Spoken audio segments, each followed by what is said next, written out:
Journal entry, 13th of the month of February, in the year of our Lord, 1175. Since the days of my grandfather and the founding of the kingdom, the common folk have known things to be amiss. Sounds in the night, disappearances, sometimes bodies found the next morning, sightings of strange hooded men near towns, chants in the dark of the woods. But now we finally understand the truth and the extent of the matter. Our reports from the royal court in Paris and the closest counties have been disturbing beyond our wildest fears. The Count of Clermont has been found to consume human flesh in secret. The king's tutor has murdered a child. The Duke of Normandy is known for his occult practices and consorts with demons.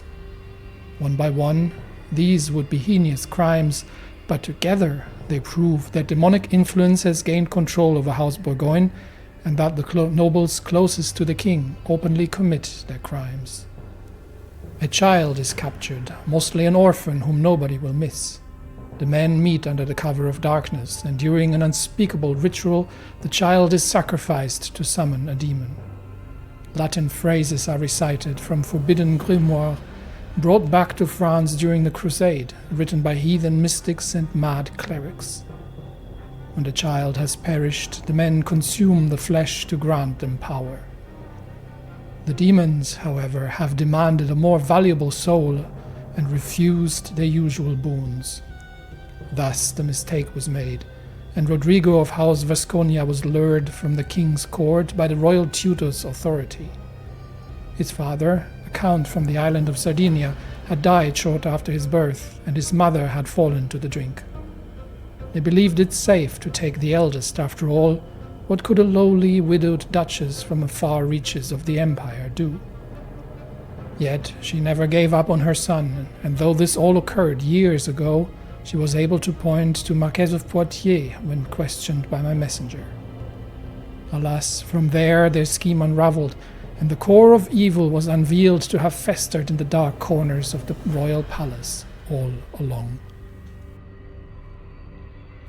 The evidence, indeed, is coming together. We know that the Duke of Normandy has engaged in the occult. We know that the Count of Clermont is a cannibal. And we know that the royal tutor, the Marquess of Poitiers, has murdered Rodrigo Vasconia at the age of 12 years, who was of noble house, albeit from a far reach of the empire, and as such was not as easy to disappear. And now we know where the center lies of all the evil that has befallen these lands. Well, now it is up to us to do something about it, together with the righteous King of Italy.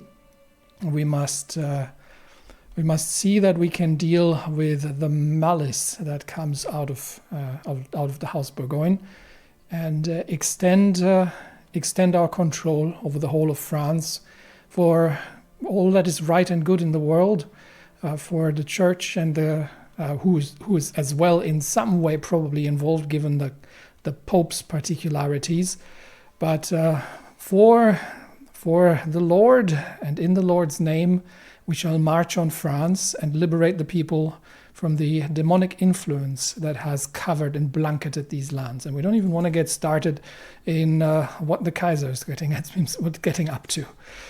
The problem, obviously, being that the French have a relatively large number of men at their disposal, and obviously their demonic influence will make it relatively difficult to prevent everybody from joining the call to arms against us, and Toulouse is yet much smaller than France. However, we have been increasing our numbers, and we are getting up to 1,000 huscarls. We've got 800 pikemen, and our heavy cavalry is beginning to come together as well. With his coming of age, my tuition of Aldebert is at an end.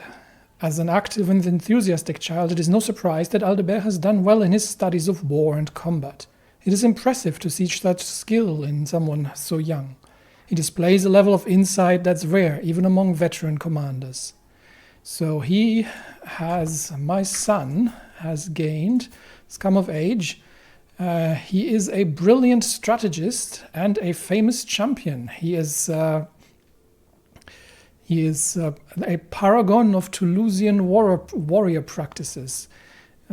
He definitely has an excellent martial skill, and he is brave and just and temperate, and embodies everything that is good about the royal line de Villeron of the Kingdom of Toulouse.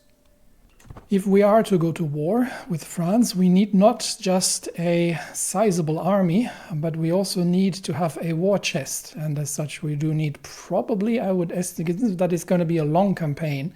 We will probably need, I would say, maybe like at least 500 to maybe 1,000 coin. So as we discover more and more of the evil that sits at the heart of France, time will tell when we can actually go and do something about it, because we still need the finances to sustain such a war together with the King of Italy. As he has come of age, I present my son with the wolf fangs taken from a wolf slain by his grandfather at some point, and he shall take care of that particular family heirloom, which I am currently not using, so he shall have that. Actually, his sister, Princess Matilda of Toulouse, shall be given an artifact as well. What do we have? I think I've still got, this brooch was given to Bernard. For winning a wrestling contest many years ago. So this shall now be held by Princess Matilda of Toulouse, my oldest daughter. We have a martial perk, and I think, we'll go down here first. So I want to get up to Household Guard, because we will at some point be losing the court grandeur above expected. So that's not going to stay, because currently the court grandeur is at 6, but that is decaying. And in 5 years, that's going to be back below 6. So that is going to change. We could obviously spend more coin on the court itself, but this is not our priority at this point. The latest report has pointed out that Jourdain de Valpergue, a capable knight of House Valpergue at the King's Court in Paris, is having specific tastes. Such have reported the maids that he does drag them, sometimes by force, into rooms at night to do unspeakable things to them. He's also known to be possessed, and that had been reported earlier that he's not the man he used to be, and it has become clear that he is possessed by a demon, probably summoned during the rituals that are being regularly conducted at the royal court, or at least with the knowledge and approval of the royal court. The physician had found it unlikely, but my wife, Queen Valence of Toulouse, once more is with child. She is of slightly advanced age for birth, and as such the risks during childbirth are much increased, but we shall pray that she will safely deliver once more, and this be the 8th child in our line. In preparation for the eventual assault on France, we must look at who the king is allied to, and who his strongest allies are. So the king himself obviously has a relatively formidable retinue himself. However, he is allied to the Baron of Bray. We're not sure where we find that. That is Essex. Baron Sigismund of Bray of House Bourgogne, very minor military strength. He is allied to the King of Lithuania. Now he has a formidable amount of especially the knights and archers that he can bring to bear. So we might take a look at his court as well and see how far the rod goes. Who else do we have? We've got Duke Raymond the Chaste of Essex, who does not have a particularly large contingent with him. And we have the Duke, the priest hater of Aquitaine. Yeah, he's got a fair amount. So Aquitaine would be a valuable target as well, and he is known to be a deceitful man. So he might have some secrets on him. We've got the Duke of Navarre, who's currently imprisoned. We've got the High Chief of Cantabria, who does have a sizable amount of force as well. And lastly, we've got the that's just a truce. He's just got a truce with Aragon and the High Chief of Cantabria. So that, I believe, means that the King of Lithuania, the timid King of Lithuania, let's have a look and see if we can. We'll assign our spy master to have a look at the Lithuanian court. Where is his capital? Lithuania. That would be here. So the royal court in the county of Kernav. So that's where we shall send him. We can't. It's too far away. It's outside diplomatic range. Okay, in that case, we will then take the second best option. So we look at the king. He did have, I believe it was the Duke of Aquitaine. Yeah. So Aquitaine, our northern neighbors, that's definitely worth investigating. Aquitaine is located in Angoulême. So we shall send our spy master there, and we will see what he will find. What he will find on the Duke, and maybe we can convince him not to join forces with his liege in case of an outbreak of hostilities. There is a plague reported in the north, the Holy Roman Fever, the typhoid. It's a major plague. So, as my queen is once more with child, we shall definitely not be doing any kind of hostilities at this point. Meanwhile, intrigues at court happen. My seneschal, who has many a rival, it has been found that Sophia, my wet nurse, is scheming against him. She is the second wife of the unfortunate Hugbert von Liebschau, my most capable knight, and. Unfortunately, she is apparently behind the scheme to murder Otakar. Now, does he have a direct? Interestingly enough, he does not directly have any trouble with her, but we will.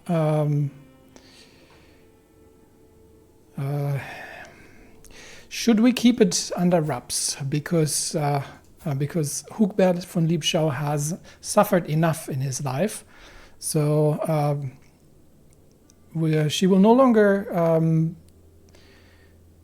Okay, I think the traitor needs to be known. So unfortunately, that is justice enacted.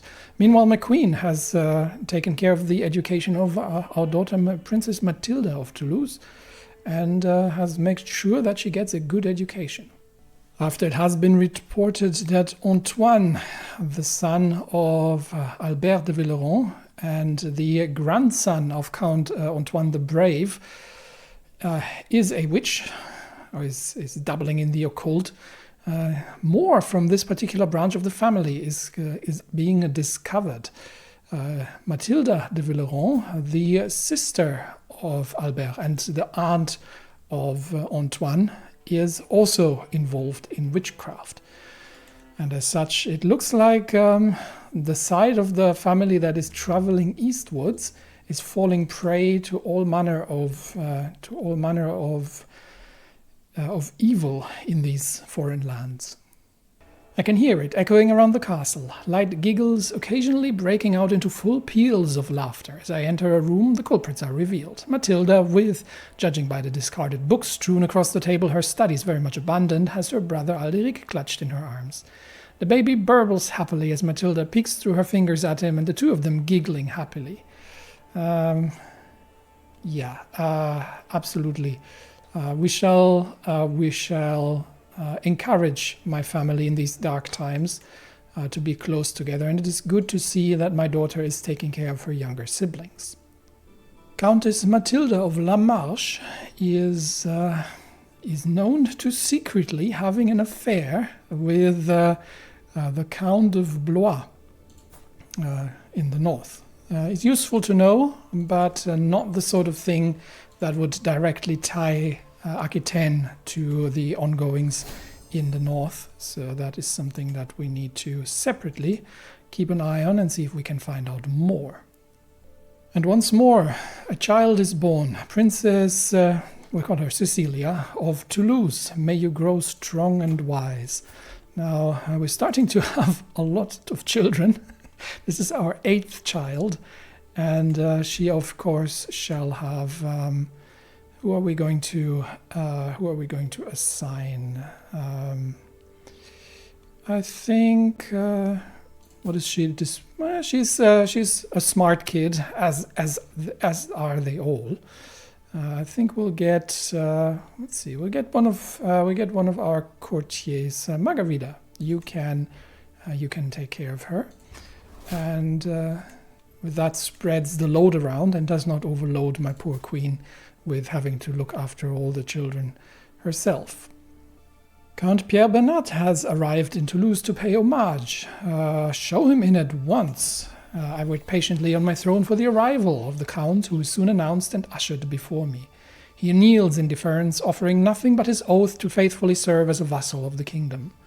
As I bid the Count arise, confirming my satisfaction and Pierre Bernat's rights to the lands he rules in my stead. So we have gained some renown out of that. Well done. And he is, interestingly enough, he has married again.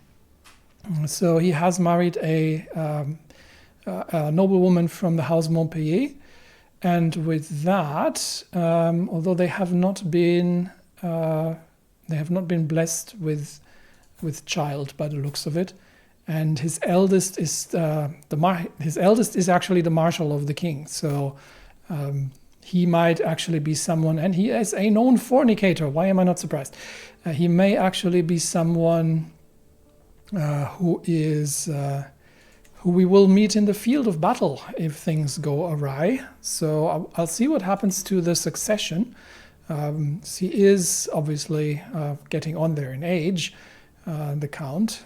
So we will see how that goes in terms of succession. We definitely need to make sure we have somebody capable to lead the armies. I could do it myself, but my Marshal is all right with 14. We could. We've got Godofred de Guyenne. He'd be more than qualified. And do we have anybody with higher marshal? Yes, we've got my brother-in-law who would probably, or my son could actually lead the armies as well. He's well qualified. So the Prince of Toulouse might end up leading the armies himself. So that could be something that we end up doing. The schemes in my court to murder my knight Bernard Ezi, as well as my seneschal, are progressing somewhat. So I shall have to redouble the guards, and that will do away with any chance of these sort of things succeeding. Louis de Rosselot, my court poet, and my brother-in-law, the husband of Princess Juliana of Toulouse, has fallen ill with the consumption, and his days may unfortunately be numbered from what my personal physician is telling me. And as such, he is of age, but my sister is doing a great deed of service at the court. More plagues happening. The Holy Roman fever has not yet reached our borders, but the Venetian boils have broken out, and the holy fire in the east as well. I'm mostly concerned about the outbreak of the Holy Roman fever in the north, however, so we shall closely monitor the situation. Bartholomew of Rouvray, the son of my caravan master, has come of age, and is known across the court for his handsome face and his strong physique. He might break a heart or two as things go. The personal physician of Amiens is part of the circle that is involved in these rituals and ritual murders. She is known to be doubling in the occult as well, and this gives us leverage over her, but not leverage over Aquitaine himself, because she is herself unlanded and so is her husband. So it's good to know, but it does not allow us to force Amiens to renege on the call of the alliance from the King of France. My brother-in-law has passed away after a brief battle with the consumption. In his old age, he had become infirm and has been laid to rest, which means we are bereft of our court poet. Do we have somebody else who we absolutely do. We've got many who would actually make a great job of this.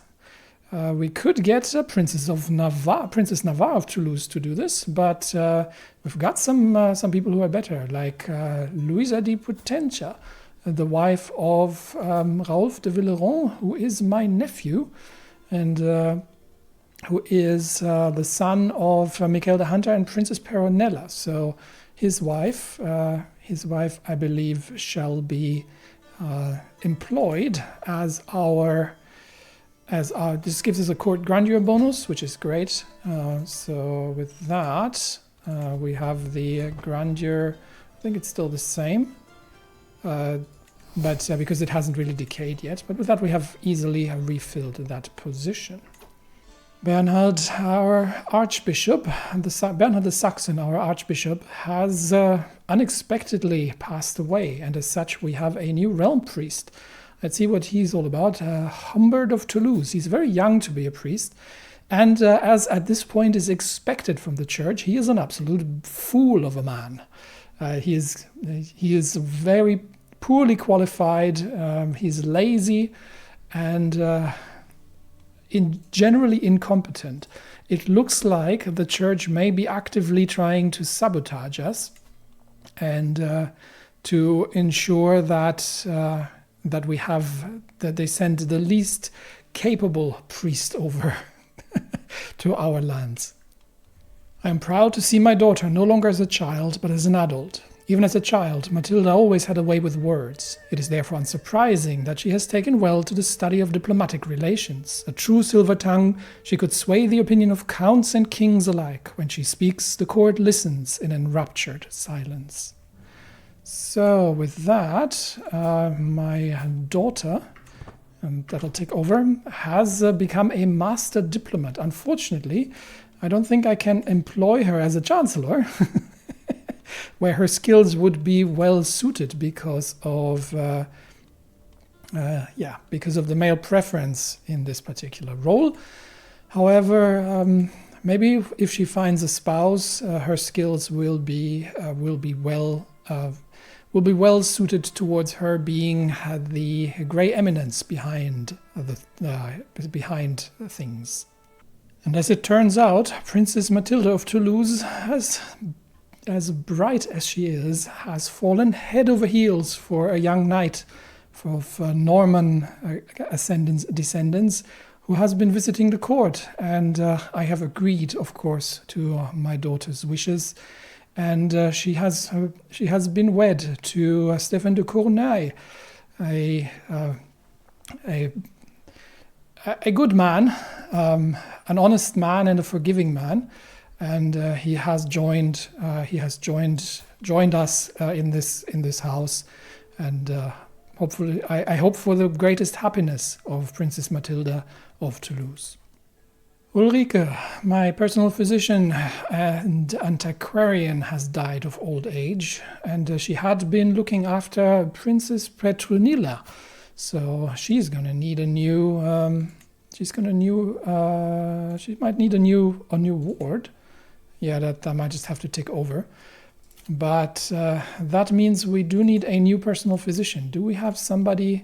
We do not have somebody at court who is capable of this. I thought we had trained some people in that regard, so we may have to recruit for a personal physician, because in these sort of times that is an important thing to have. Do we have somebody? Yeah, Luther von Arnim. He can become the court antiquarian, so we shall appoint him. He is already the court artificer, even though he's just relatively average in that regard.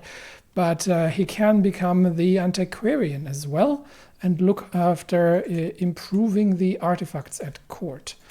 That said, we're not employing a personal physician, so the search, especially with plagues with plagues reported in the lands, this is something we may have to look into sooner rather than later. My trusted stallion, Tenkendur, is getting old. His stride is not as swift as it once were, and the fire in his eyes is fading.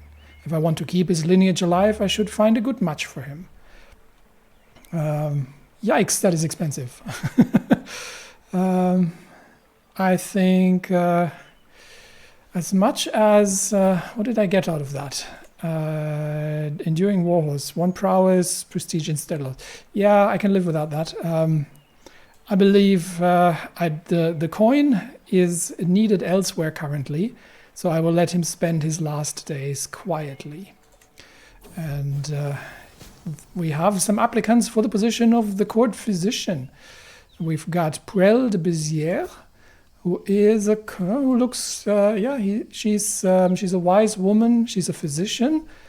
290 coin, good grief. Yes, she would be good for the job, but boy, is she demanding. Or we could get Laura de Guyenne, who is not quite, who's very average. No. I shall not recruit them, that is simply too expensive.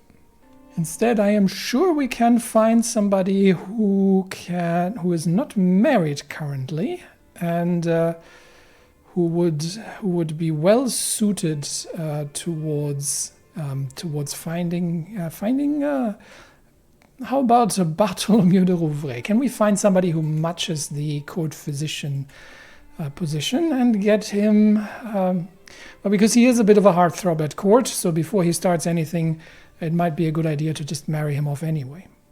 There we go, problem solved. Without us spending a single coin of the royal treasury, we have Beatrice of Occitan lineage.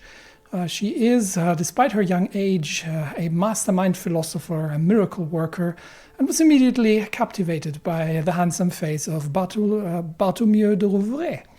And though she is a little older than him, she is a very loyal person, and she shall be hired as my new personal